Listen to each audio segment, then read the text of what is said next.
احمدہ نصلی علی رسولہ الکریم اما بعد فاعوذ باللہ من الشیطان الرجیم بسم اللہ الرحمن الرحیم ربی اشرح لی صدری ویسر لی امری واحلل عقدۃ من لسانی یفقہوا قولی اللہم فقہنا فی الدین۔ سورۃ البقرہ آیت نمبر 38۔ لفظی ترجمہ۔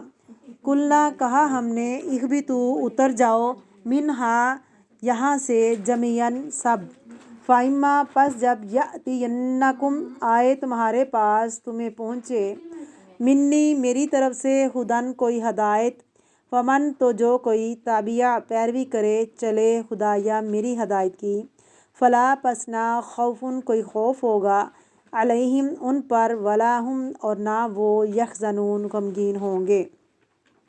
روٹ ورڈ وَقُلْنَا اهْبِطُوا اور ہم نے کہا اتر جاؤ، حبیطہ یخبطو حبوط پیچھے ہم پڑھ چکے ہیں، منہا اس سے یعنی جنت سے اتر جاؤ، جمیعاً سب کے سب، روٹ جیم میم عین۔ دوسری جماعت فَإِمَّا پھر جب، یأتینکم عطا یاتی سے ہے، امزہ تا یا روٹ ہے لیکن اس میں نون لگ گیا،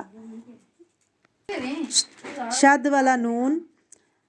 یہ اصل میں یوں تھا، یاتی کا مطلب ہے آنا، نون تشدید والا آ گیا، اس کا مطلب بھی ہے آ گیا، نون شد کا مطلب ہے شدت، اسے نون ثقیلہ بولتے ہیں، ثقیل ثقل سے نکلا ہے جس کا مطلب ہے بھاری، یہ لفظ کو بارا کر دیتا ہے، اس میں وزن پڑ گیا، یہ زور دینے کے لیے ہے، شدت کے لیے آیا ہے۔ عربی زبان میں کتنی زیادہ چیزیں ہیں، لفظ پر زور ڈالنے کے لیے، یہ زبان کی خاص خصوصیت ہے کہ جب کوئی بات فورسفلی کہنی ہو تو آپ صرف خود آپ کو چیخنے کی ضرورت نہیں، ان الفاظ کے اندر خود ہی ایسے ہٹ موجود ہیں جس سے پتہ چلتا ہے، اگر آپ کو تھوڑی سی بھی سینس ہو، ذرا سا غور کریں، آپ کو پتہ چل جائے گا یہاں بات زور دینے کے لیے کہی گئی ہے۔ یأتینکم پھر اگر آئے تمہارے پاس، کیونکہ اللہ نے بھیجی ہے، پھر توجہ کی ضرورت ہے، کیا آیا ہمارے پاس؟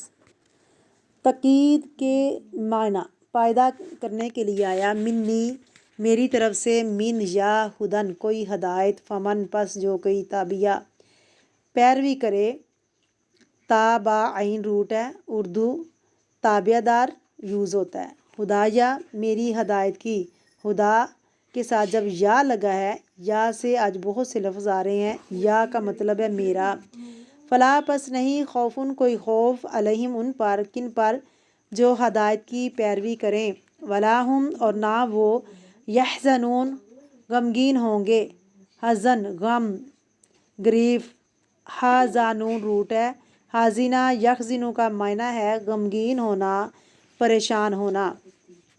تفسیر۔ قلنا اہبطوا جمیعاً ہم نے کہا اتر جاؤ سب کے سب، کہاں سے اترو؟ جنت سے، سب کے سب سے مراد کیا ہے؟ آدم حوا اور ان کی اولاد اور شیطان زمین کے لیے پیدا کیے گئے تھے۔ فَإِمَّا يَأْتِيَنَّكُم مِّنِّي ساتھ ہی ایک میسج بھی دیا کہ اگر میری طرف سے تمہارے پاس کوئی ہدایت آئے، فمن تابع ہدایا کہ جو میری ہدایت کی پیروی کرے گا، فلا خوف علیہم ولا ہم یحزنون تو نہ ان کے لیے کوئی خوف ہوگا نہ وہ غمگین ہوں گے۔ اس سے بہت بڑا سبق ملتا ہے، خوف اور غم سے بچنے کا نسخہ کیا ہے؟ اللہ کی بھیجی ہوئی ہدایت، ہدایت کی پیروی۔ اگر انسان اللہ کی ہدایت سے غافل ہوگا، اس کو بھول جائے گا تو زندگی خوف اور غم کا شکار ہوگی، اور اگر دنیا میں کسی طرح انسان نے اپنے آپ کو بہلا بھی لیا، آخرت میں وہ خوف سے نہ بچ سکے گا، پھر ہمیشہ کا پچھتاوا ہوگا۔ اللہ رب العزت نے فرمایا، جنوں اور انسانوں میں سے جو میری ہدایت کی پیروی کرے گا، اس کو کوئی غم نہیں ہوگا، کوئی خوف نہیں ہوگا۔ خوف کس کا؟ آگے کا، آخرت کا، پتہ نہیں میرے ساتھ کیا ہوگا۔ اور غم ہوتا ہے جو انسان پیچھے چھوڑ کر جا رہا ہو، اس کا افسوس ہوتا ہے کہ اب بندہ یعنی فوت ہوتا ہے تو دو چیزیں اس کے دماغ میں سوار ہوتی ہیں کہ آگے میرے ساتھ کیا ہوگا، اور پیچھے اولاد ہے، پیسہ ہے، جائیداد ہے، اس کا غم، یہی ہوتا ہے نا۔ تو خوف مستقبل کا ہوتا ہے اور غم پیچھے کا ہوتا ہے۔ اسے حزن کہتے ہیں جو پیچھے کا غم ہو، یعنی بندہ جب مرے گا اس کو مرتے وقت آئندہ کی لائف اللہ فرماتے ہیں جو میں دکھاؤں گا اس کو دیکھ کر خوف زدہ نہیں ہوگا بلکہ مطمئن ہوگا، اور جو کچھ پیچھے چھوڑ کر جا رہا ہے آئندہ کی لائف میں اس سے زیادہ دوں گا تاکہ پیچھے کا غم نہ ہو۔ وہ کہے گا پیچھے تو جو کچھ میں چھوڑ کر کے آیا ہوں اس سے کہیں زیادہ مل رہا ہے، یہ انعام ہے جو انسان کو مرنے وقت ملے گا۔ کتنی اچھی بات ہے، کتنا اچھا اطمینان ہے انسان کو مل سکتا ہے جب انسان نیک عمل کرے، اللہ تعالیٰ کے احکامات پہ چلے، قرآن پاک کے مطابق زندگی گزارے۔ ورنہ آپ دیکھیے کہ بندے فوت ہوتے ہیں، جاتے ہوئے بتا رہے ہوتے ہیں کہ میرے بینک میں اتنے پیسے ہیں، میں نے فلاں سے لینا، فلاں سے دینا، یعنی لین دین کے معاملات وہ کر رہے ہوتے ہیں۔ کوئی ان سے کہے کہ کلمہ پڑھو تو وہ کہتے ہیں مجھے پہلے رقم کا حساب کرنے دو۔ بچے کہتے ہیں آپ کا آخری وقت ہے کلمہ پڑھ لیں، وہ کہتا ہے ٹھہر جو مجھے گن لینے دو۔ اسی عالم میں وہ فوت ہو جاتا ہے، افسوس ہی ہوتا ہے کہ میں کیا کچھ دنیا میں چھوڑ کر جا رہا ہوں، یعنی جو ساری زندگی میں دولت ہی جمع کرتا رہا، قرآن کی طرف آیا ہی نہ، اللہ کی آیات کو جھٹلا دیا، تو پھر وہ افسوس ہی کرے گا۔ اور پھر دوسری بات یہ کہ آگے کا الگ خوف مسلط ہے کہ بھئی تم نے آگے کیا کیا، اپنے ذہن کے اندر سوچے گا۔ موت کے وقت جب اللہ تعالیٰ اس کی فلم زندگی کی اس کے سامنے ساری چلا دیں گے تو اسے پتہ چل جائے گا کہ میں جنتی ہوں کہ جہنمی ہوں۔ پھر وہ سوچے گا کہ آخرت کے لیے میں نے کیا کیا۔ یہ نصیب کی باتیں ہوتی ہیں، اللہ تعالیٰ آخری وقت ہر کسی کا یہ نصیب کر دے کہ مرتے وقت اس کو جنت کا مقام دکھا دے، فرشتے آ کر کہیں کہ تمہارا مقام یہ جنت ہے، اور جب وہ آگے جائے تو کچھ خوف نہ ہوگا، اس کو یہ نظر آئے گا کہ جو میں پیچھے چھوڑ کر آیا ہوں وہ معمولی سی چیزیں ہیں، آگے بہتر مل رہا ہے مجھے۔ یہ اللہ تعالیٰ کی طرف سے ایک انعام ہے ایسے لوگوں کو جو اللہ کی ہدایت کو مانتے ہیں، دنیا میں اللہ کے بندے بن کر جیتے ہیں۔ دوسری طرف وہ بندے جنہوں نے قرآن کو جھٹلایا، آیات کو جھٹلا دیا، یہاں آیات سے مراد اللہ کے احکامات ہیں۔ اس کے بہت سے معنی ہیں اور اس کے دو معنی لکھ لیں۔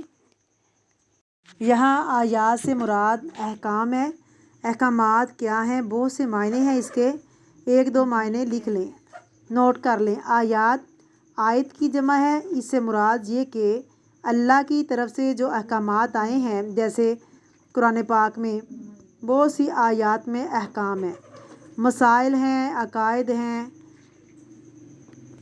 ایمانیات ہیں، یہ سب کیا ہیں؟ آیات جو ہماری آیات کو سنے اور ان کو جھٹلائے، وہ یہ کہے کہ نہیں نہیں ہم نہیں مانتے۔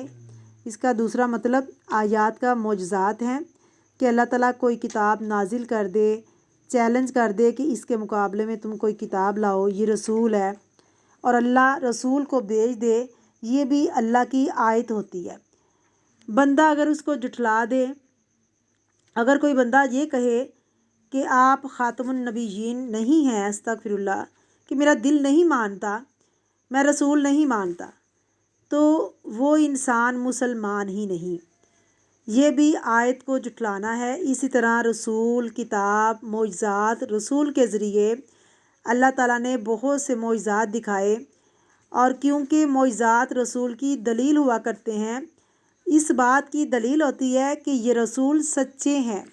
معجزات اللہ رب العزت اس لیے رسولوں کو عطا کرتے ہیں، جیسے موسیٰ علیہ السلام کو لاٹھی، عیسیٰ علیہ السلام کو بھی، اور نبی کریم صلی اللہ علیہ وسلم کو بھی معجزات عطا کیے تھے۔ ہمارے نبی کریم صلی اللہ علیہ وسلم کو ایک معجزہ اللہ رب العزت نے یہ عطا کیا کہ آپ نے انگلی کے اشارے سے چاند کو دو ٹکڑے کر دیا۔ یہ آیات ہیں، لوگ ان کو جھٹلاتے تھے، لوگ کہتے تھے کہ یہ جادو ہے، یہ جھٹلانا ہے، یہ جادوگر ہے، یہ بھی جھٹلانا ہے۔ تو آیات کا مفہوم یعنی کیا ہے کہ اللہ تعالیٰ کے بتائے ہوئے احکامات، ایمانیات، بندہ وہ نہ مانے، پھر اللہ تعالیٰ کی کتاب کو نہ مانے، جو معجزات ہیں ان کو نہ مانے، رسول یا نبی کو نہ مانے، تو یہ سب کیا ہے؟ آیات ہیں۔